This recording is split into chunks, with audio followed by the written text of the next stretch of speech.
ho! Brioșa! O forță în materie de dulciuri de Crăciun. Să nu-ți placă e imposibil și să-ți placă e obligatoriu.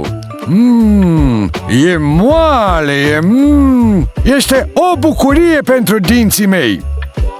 Da. Și credeți că mai am prea mulți? Doar vreo 32. În fine, 33, că am 5 măsele de minte. Deci, este brioșa prăjiturica mea preferată pentru finalurile de an? Are șanse? Verdictul îl aflăm în episoadele următoare, atunci când ne vom vedea cu altceva dulce pe masă.